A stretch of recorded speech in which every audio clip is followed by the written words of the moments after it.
আল্লাহ পাক বলেছেন ইন্নাল্লাহ, নিশ্চয় আমি আল্লাহ, নিশ্চয় আমি রব, ওয়া মালাইকাতুহু, সমস্ত ফেরেশতারা, আমি আল্লাহ এবং সমস্ত ফেরেশতারা ইউসাল্লুনা আলান নবী, আমার নবীর উপরে দরুদ করি। সুবহানাল্লাহ। কার ঘোষণা? আওয়াজ দিয়ে কার ঘোষণা? আল্লাহর ঘোষণা।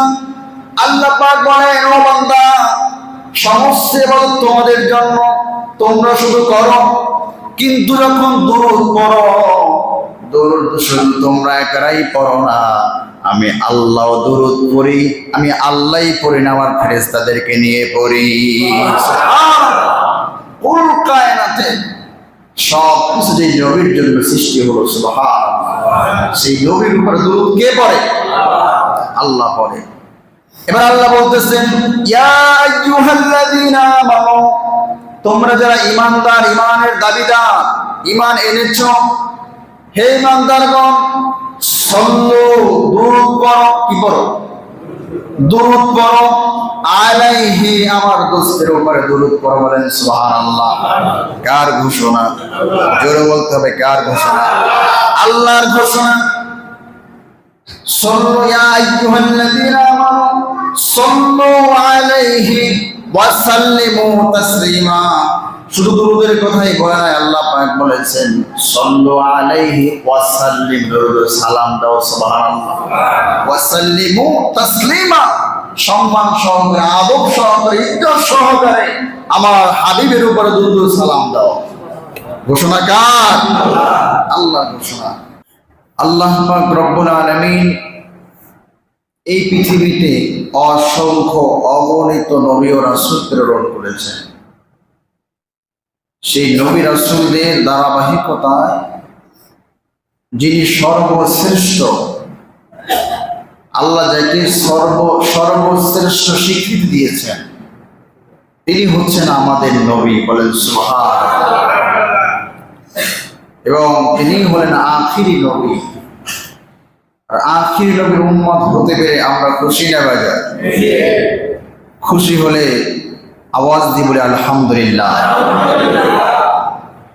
এই নবীর উম্মত হওয়ার জন্য অসংখ্য অগণিত নবী ও রাসূল আল্লাহর কাছে শুধু দরখাস্ত করেছেন, আল্লাহ শুধু আপনার আখিরি নবীর গুণকীর্তন শুনি, আমার নবীর গুণকীর্তন, আমার নবীর আলোচনা রাসূলের আগমনের পরে নয়, রাসূলের গোটা জগৎ সৃষ্টির শুরু থেকেই তার আলোচনা শুরু হয়েছে। বলেন সুবহানাল্লাহ।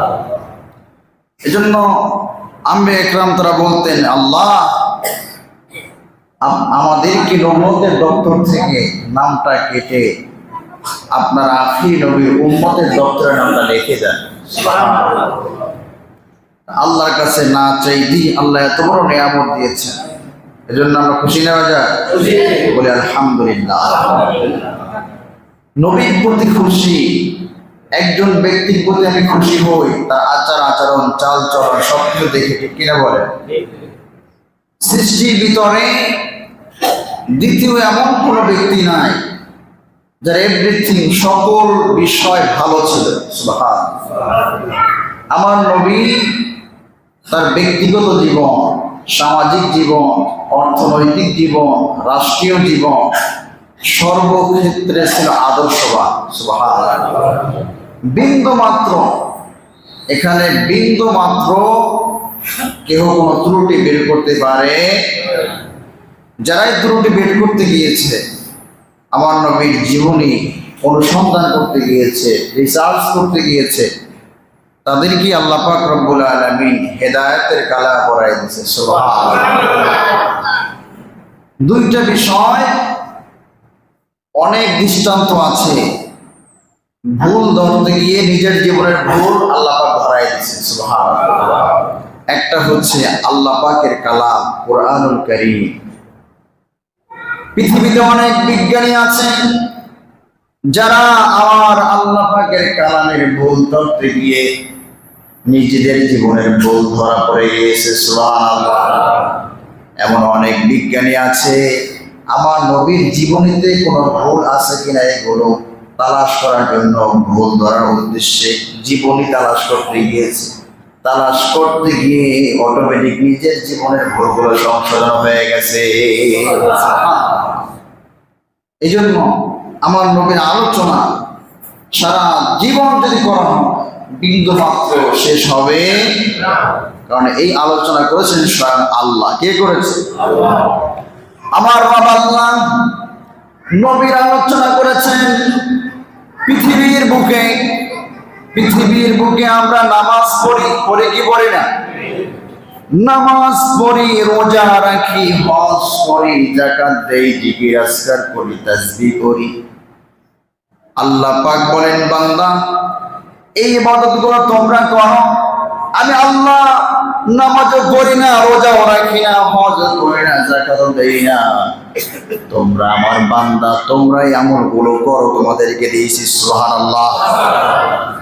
সব আমল আমরা করি, আমাদেরকে আল্লাহ দিয়েছেন, কিন্তু একটা আমল আছে যে আমলটা আমরাও করি, আমার রবও করে। সুবহানাল্লাহ। এমন একটা আমল আছে যে আমলটা আমরাও আদায় করি, আমার রবও সেখানে বসে আদায় করে। শুধু রবই আদায় করে না, সমস্ত ফেরেশতাদেরকে নিয়ে আদায় করে। সুবহানাল্লাহ। আল্লাহ পাক স্বয়ং নিজেই বলে দিয়েছেন সূরা আহজাবের ভিতরে, সূরাতুল আহজাবের 56 নম্বর আয়াত আল্লাহ পাক বলেন, ইন্নাল্লাহা ওয়া মালাইকাতাহু ইউসাল্লুনা আলান নবী ইয়া আইয়ুহাল্লাযীনা আমানু সাল্লু আলাইহি ওয়া সাল্লিমু তাসলিমা। সুবহানাল্লাহ। আল্লাহ পাক বলেছেন, ইন্নাল্লাহ, নিশ্চয় আমি আল্লাহ, নিশ্চয় আমি রব, ওয়া মালাইকাতাহু, সমস্ত ফেরেশতারা, আমি আল্লাহ এবং সমস্ত ফেরেশতারা, ইউসাল্লুনা আলান নবী, আমার নবীর উপরে দরুদ করি। সুবহানাল্লাহ। কার ঘোষণা? আওয়াজ দিয়ে কার ঘোষণা? আল্লাহর ঘোষণা। আল্লাহ পাক বলেন, ও বান্দা, সমস্ত ইবাদত তোমাদের জন্য, তোমরা শুধু করো, কিন্তু যখন দরুদ পড়ো, দরুদ শুধু তোমরা একাই পড়ো না, আমি আল্লাহ দরুদ পড়ি, আমি আল্লাহই পড়ি না, আমার ফেরেশতাদেরকে নিয়ে পড়ি। কুল কায়নাতে সব কিছু যে নবীর জন্য সৃষ্টি হলো, সুবহানাল্লাহ, সেই নবীর উপর দরুদ কে পড়ে? আল্লাহ পড়ে। এবার আল্লাহ বলতেছেন, ইয়া আইয়ুহাল্লাযীনা আমানু, তোমরা যারা ঈমানদার, ঈমানের দাবিদার, ঈমান এনেছো, হে ঈমানদারগণ, সাল্লু, দরুদ পড়ো। কি পড়ো? দরুদ পড়ো, আলাইহি, আমার দোস্তের উপরে দরুদ পড়ো। বলেন সুবহানাল্লাহ। কার ঘোষণা? জোরে বলতে হবে, কার ঘোষণা? আল্লাহর ঘোষণা। সাল্লু ইয়া আইয়ুহাল্লাযীনা আমানু সাল্লু আলাইহি ওয়া সাল্লিমু তাসলিমা। শুধু দরুদের কথাই বলে নাই, আল্লাহ পাক বলেছেন সাল্লু আলাইহি ওয়া সাল্লিম, দরুদ সালাম দাও। সুবহানাল্লাহ। ওয়া সাল্লিমু তাসলিমা, সম্মান সহকারে, আদব সহকারে, ইজ্জত সহকারে আমার হাবিবের উপরে দরুদ সালাম দাও। ঘোষণা কার? আল্লাহর ঘোষণা। কেন দেখা যায় আশিকে রাসূল দুরুদের আমল নাই, আছে না নাই? দুরুদ মুখ থেকে বের হয় না। ইবাদত কবুল করাতে হলে এক নাম্বার শর্ত হলো ইবাদতের মধ্যে আল্লাহর হাবিবের দুরুদ লাগবে। সুবহানাল্লাহ। যখন কোন বান্দা ইবাদত করে আর দুরুদ পড়ে না, দুরুদ না পড়ার কারণে তার ইবাদত অনেক বন্দেগী বেশি হতে পারে, সারা রাত্র তাহাজ্জুদের নামাজ থাকতে পারে, জিকির আজকার থাকতে পারে, তাসবিহ তাহলিল থাকতে পারে, কিন্তু যদি রাসূলের কদমে দরুদ সালাম না পড়ে, ওই বান্দার ইবাদত আল্লাহর দরবারে কবুল হয় না। সুবহানাল্লাহ। যখন দরুদ পড়ে তখন আল্লাহ পাক অটোমেটিক এটা কবুল করে নেয়। সুবহানাল্লাহ। সম্মানিত হাজিরিন, এজন্য দরুদ পড়লে লাভ আছে জীবনে। অনেকে আছে বিপদগ্রস্ত হয়ে থাকে, মিথ্যা মামলার সাথে জর্জরিত আছে না নাই? মিথ্যা মামলা, অন্যের ক্ষতির ভিতরে আছে, শত্রুতার ভিতরে আছে, চতুর্দিক থেকে মানুষ শুধু শত্রুতা করে আছে না নেই? শত্রুতার অভাব নাই। এরকম বিপদগ্রস্ত মানুষগুলো কি করবে উপায় পায় না। তাদেরকে আমি একটা আমল আজকে বলে যাই, একটা আমল করেন, জীবনে বাস্তবায়ন করেন, দেখবেন অটোমেটিক আল্লাহ শত্রু দূর করে দিবে। সুবহানাল্লাহ। আমলটা হলো আমার নবীর কদমে বেশি বেশি দুরূদ পড়েন। যত বেশি দুরূদ পড়বেন তত বেশি আল্লাহ পাক আপনার থেকে বিপদ দূর করে দিবে। নীরবে নিঃশব্দে সব সময় যেখানেই থাকেন আমার হাবিবের প্রতি দুরূদ পড়েন, দেখবেন অটোমেটিক আপনার বিপদগুলো আল্লাহ দূর করে দিচ্ছে। দূর করবে কে? আল্লাহ দূর করবে। শুধু দূর নয়, যখন বান্দা দুরূদ পড়ে, হাদিসে আসছে, মুসলিম শরীফের হাদিস, আল্লাহ রাসূলের সাহাবী আবু হুরায়রা রাদিয়াল্লাহু তাআলা আনহু বলেন, মান সাল্লা আলাইয়া ওয়া ওয়াহিদাতান সাল্লাল্লাহু আলাইহি আশরা, যখন কোন ব্যক্তি দুরূদ পড়ে আল্লাহ পাক রব্বুল আলামিন তার উপরে 10টা রহমত নাজিল করে। সুবহানাল্লাহ। অন্য বর্ণনায় আছে 10টা রহমত তো নাজিল করে, সাথে সাথে 10টা গুনাহ আল্লাহ ক্ষমা করে দেয়। শুধু 10টা গুনাহই ক্ষমা করে না, দুনিয়ার ভিতরে 10টা মর্যাদা উপরে উঠে দেয়। সুবহানাল্লাহ। এই জন্য দুরূদ পড়লে 1 নম্বরে রহমত দেয় কে? আল্লাহ।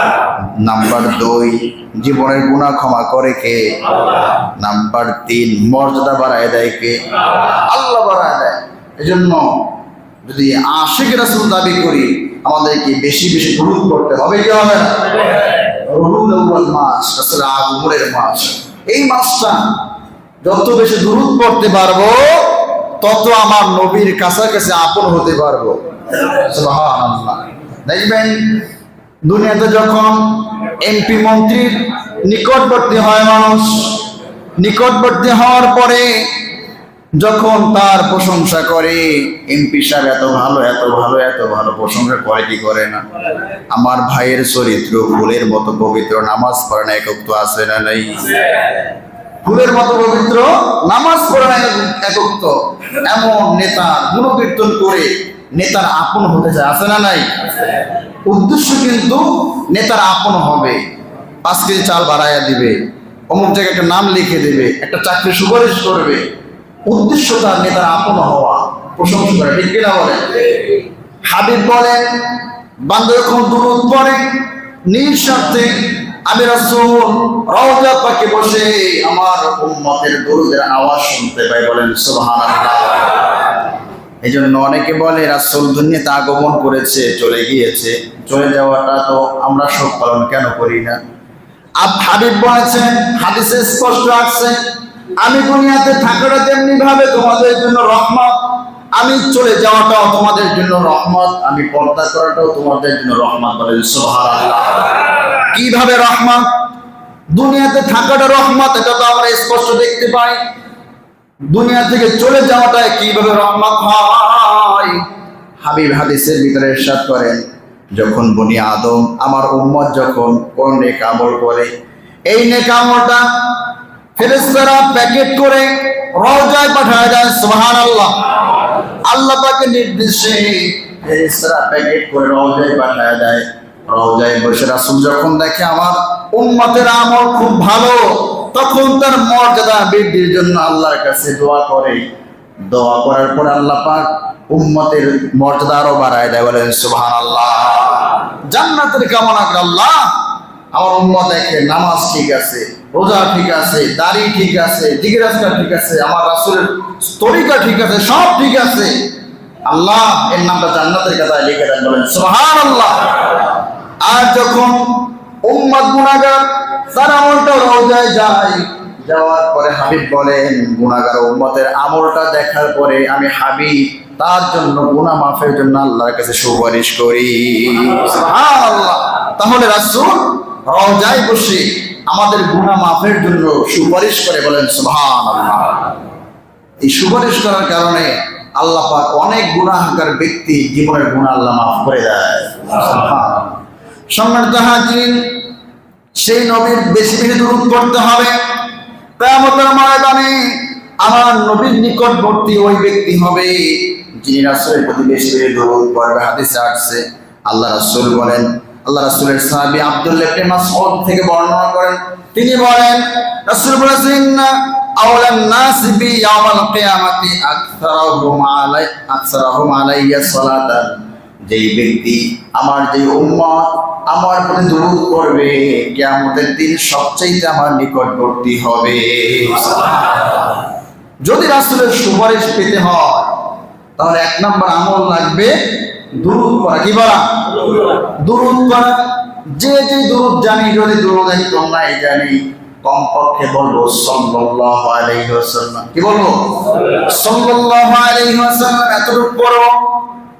হাবিব বলেন, যখন কোন ব্যক্তির সামনে দুরূদ আমি রাসূলের নাম না হয় আর দুরূদ পড়া, রাসূল বলেছেন আল বখিলু মান যুকিরতু ইনদা ফালাম ইউসাল্লি আলাইয়া, আমি রাসূলের নাম না হলো আর দুরূদ পড়লো না, ওই লোকটা হচ্ছে সবচাইতে বড় বখিল, মানে সবচাইতে বড় কৃপণ। বলেন নাউজুবিল্লাহ। সবচাইতে বড় কৃপণ। রাসূলের নাম নেওয়া হয়, অনেকের জবান বন্ধ করে রাখে, আছে না নাই? যখন রাসূলের নাম নেওয়া হবে তখন কি বলতে হবে? সাল্লাল্লাহু আলাইহি ওয়াসাল্লাম বলাটা ওয়াজিব হয়ে যায়। যে অনেকে মুখ বন্ধ করে থাকে, যেখানে রাসূলের নাম সাথে সাথে সাল্লাল্লাহু আলাইহি ওয়াসাল্লাম পড়তে হবে। এবার আপনি হাঁটতেছেন, বসে আছেন, চলতেছেন, সব সময় বিপদ মুক্তির জন্য, বালা মুসিবত দূরের জন্য এই আমলটা আজকে থেকে করেন। তবজি পড়বেন সাল্লাল্লাহু আলাইহি ওয়াসাল্লাম, সাল্লাল্লাহু আলাইহি ওয়াসাল্লাম। পারবো কি ইনশাআল্লাহ? এই দুরূদ আমরা পারি কি পারি না? এর চাইতে অনেক বেশি বেশি দুরূদ আমরা পারি। যে দুরূদ পারি ওই দুরূদগুলো বেশি বেশি আদায় করব। পারবো তো ইনশাআল্লাহ? কারণ রাসূলের আশিক আমরা কার আশিক? রাসূলের আশিক। আর যিনি রাসূলের আশিক যদি মুখে শুধু বলে, কাজে বাস্তবায়ন না করে কোনো লাভ হবে? আমরা যাকে ভালোবাসি তার প্রশংসা করি কি করি? যে যাকে বেশি ভালোবাসে তার প্রশংসা বেশি করে।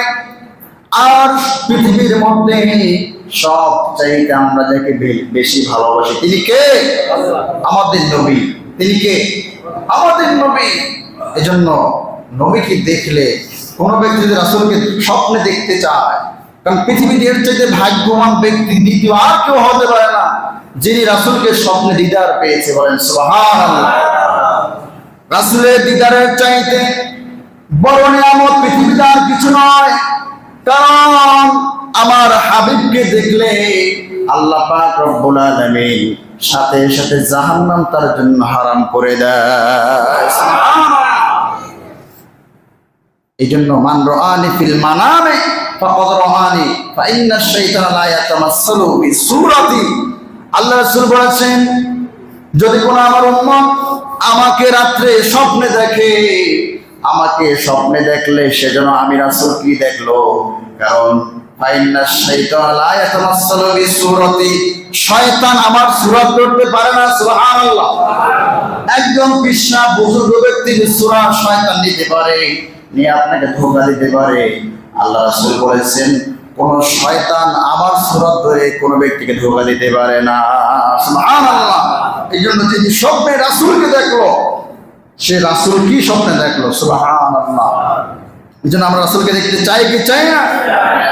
এই জন্য তো বলা হয়েছে, ইয়া রাসূলুল্লাহ ইয়া হাবিবাল্লাহ ইয়া রাসূলুল্লাহ ইয়া হাবিবাল্লাহ। ভাই যদি নবী গো আপনার দিদার, মওতে যাতনা থাকিবে না আমার। সুবহানাল্লাহ। ভাই যদি নবী গো আপনার দিদার, মওতের যাতনা থাকিবে না আমার। দিদার চাই কি চাই না? সবগুলোই দিদার চাই। আর আসলে দিদার পেতে হলে বেশি বেশি দুরূদ পড়তে হবে। সুবহানাল্লাহ। এই জন্য আজকে থেকে আমল করা যাবে।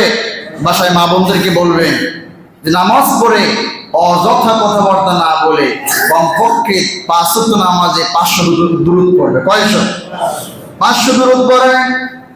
আর যদি কোনো ব্যক্তি রাসূলকে স্বপ্নে দেখতে চায় সে যদি একটা আমল করে, প্রতিদিন এশার নামাজ পড়ে, কোন নামাজ? এশার নামাজ পড়বে।